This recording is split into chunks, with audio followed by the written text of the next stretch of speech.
মানুষ হওয়া পৃথিবীতে বড় কঠিন। খালি চোখে যা দেখেন এগুলো মানুষ না, এগুলো জনসংখ্যা। এগুলো কি? এজন্য বলা হয় বাড়ছে জনসংখ্যা, কমছে মানুষ। বাড়তেছে কি, কমতেছে কি?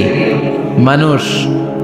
গরুর পেট থেকে বেরোলেই ওটা গরু হয়ে যায়, ছাগলের পেট থেকে বেরোলেই ওইটা ছাগল হয়ে যায়, মুরগির পেট থেকে বেরোলেই ওটা মুরগি। কিন্তু মানুষের পেট থেকে বেরোলেই ওটা মানুষ হয় না, ওটার মানুষ বানাইতে হয়, তাই না?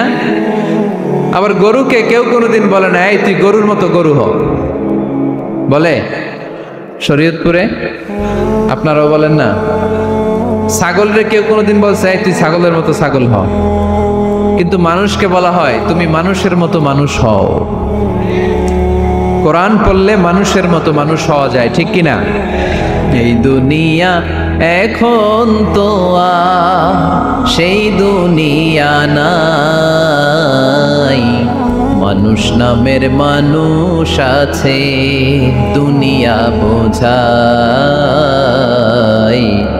সেই মানুষের ভিড়ে আমার আসল মানুষ নাই, ঠিক কিনা?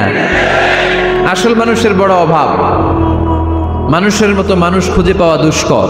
এই কোরআন এসেছে আমাদেরকে মানুষের মতো মানুষ বানাতে। এজন্য এই কোরআন থেকে শুনলে লাভ না লস। কোরআনের সাথে আমাদের সম্পর্ক বাড়াতে হবে, প্রতিদিন কোরআন তেলাওয়াত করতে হবে। আপনারা করেন? হ্যাঁ, আজকে করছেন কারা কারা দেখি? মাশাআল্লাহ মাশাআল্লাহ, হাত নামান। প্রতিদিন যেন আমরা পড়ি, আর যারা এখনো শিখতে পারি নাই তারা যেন শিখে নেই। কোরআন পড়া যেমনি সওয়াবের, কোরআন শোনাও তেমনি সওয়াবের, ঠিক কিনা? কোরআন শুনলে রহমত নাজিল করে কে? وَإِذَا قُرِئَ الْقُرْآنُ فَاسْتَمِعُوا لَهُ وَأَنصِتُوا لَعَلَّكُمْ تُرْحَمُونَ। যখন কোরআনের তেলাওয়াত করা হয় মনোযোগ দিয়ে শোনো, তোমাদের উপর রহমত নাজিল করবে কে? এজন্য কোরআন পড়া, কোরআন শোনা সবটাই জরুরি। আমরা যেন কোরআনের সাথে আরো বেশি সম্পর্ক গাঢ় করতে পারি, কোরআনকে যেন আমরা আমাদের বন্ধু বানাতে পারি। আল্লাহ তুমি তৌফিক দাও। আর জোরে পড়েন আমিন। আজকে আমরা সূরাতু আর রহমান থেকে কথা শুনবো ইনশাআল্লাহ। পড়েন। এই সূরাটা মুখস্থ আছে কার কার? অনেকেরই তো মুখস্থ, হাত নামান। এই সূরাটা যদি মুখস্থ নাও থাকে, এই সূরার মধ্যে এমন একটা আয়াত আছে এইটা সবার মুখস্থ, ঠিক কিনা? ফাবিআইয়ি আলা রাব্বিকুমা তুকাদ্দিবান, আমার কোন নেয়ামতকে তোমরা অস্বীকার করবে? এই আয়াতটা সবার মুখস্থ আছে না নাই? মজার ব্যাপার হলো এই আয়াতটা আল্লাহ তাআলা এই সূরার ভেতরে একবার, দুইবার, 5 বার, 10 বার নয়, 31 বার উল্লেখ করেছেন। কয়বার? 10 বার বললেও তো হইতো, 20 বার বললেও তো হতো, 31 বার বললেন কেন? তার মানে এটা জরুরি, এটার সিগনিফিক্যান্স, তাৎপর্য অনেক বেশি। যে জিনিস যত গুরুত্বপূর্ণ এটা বারবার বলতে হয়, ঠিক কিনা? এই জন্য আল্লাহ তাআলা বারবার বলেছেন, বারবার আমাদেরকে সচেতন করেছেন। ফাবিআইয়ি আলাই রাব্বিকুমা তুকাদ্দিবান, আল্লাহ বলেছেন এই মানব জাতি আর জিন জাতি আমার কোন নিয়ামতকে তুই অস্বীকার করবি? বল, কোন নিয়ামতকে অস্বীকার করবেন? বলেন।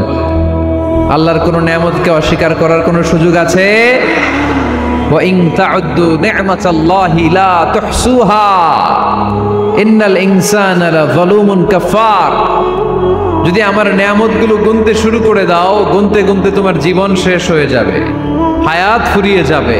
আমি আল্লাহর নিয়ামত গুনে কশিন কালেও তোমরা শেষ করতে পারবে।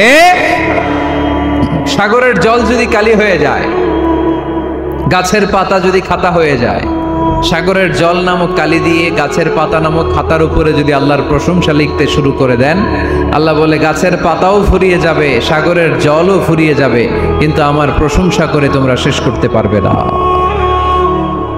এজন্য আল্লাহর প্রশংসা করতে হবে বেশি বেশি নাকি কম কম? কম কম না বেশি বেশি? ফাবিআইয়ি আলাই রাব্বিকুমা তুকাদ্দিবান, আমার কোন নিয়ামতকে তোরা অস্বীকার করবি? বল। O mankind and jinnkind, which of my mercy and blessings you wanna deny?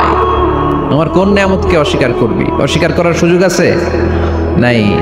আল্লাহর হাবিব সাল্লাল্লাহু আলাইহি ওয়াসাল্লাম এই সূরাটাকে বড্ড পছন্দ করতেন। সাহাবাদেরকে একবার তিনি এই সূরাটা তেলাওয়াত করে শোনালেন, সাহাবারা চুপচাপ ঠিক যেমন এখন আপনারা চুপচাপ। আল্লাহর হাবিব বললেন, ও সাহাবারা, তোমরা তো এই সূরা শুনে চুপ করে বসে আছো, কিন্তু তায়েফের ময়দানে জিনদের কাছে এই সূরাটা আমি তেলাওয়াত করেছিলাম, তারা কিন্তু চুপচাপ বসে থাকে নাই। যতবার আমি ফাবি আইয়ি আলা'i রাব্বিকুমা তুকাযিবান পড়েছি, এই আয়াতের বিপরীতে তারা উত্তর দিয়েছে, কারণ এই আয়াতটা একটা প্রশ্ন। It's a question from your Lord to mankind and jinnkind. এটা আল্লাহর পক্ষ থেকে মানব জাতি এবং জিন জাতির কাছে রেখে দেওয়া একটা প্রশ্ন। ফাবি আইয়ি আলা'i রাব্বিকুমা তুকাযিবান, আমার কোন নেয়ামতকে অস্বীকার করবি তুই? আল্লাহর কোন নেয়ামত অস্বীকার করার কোনো ক্ষমতা আমাদের আছে?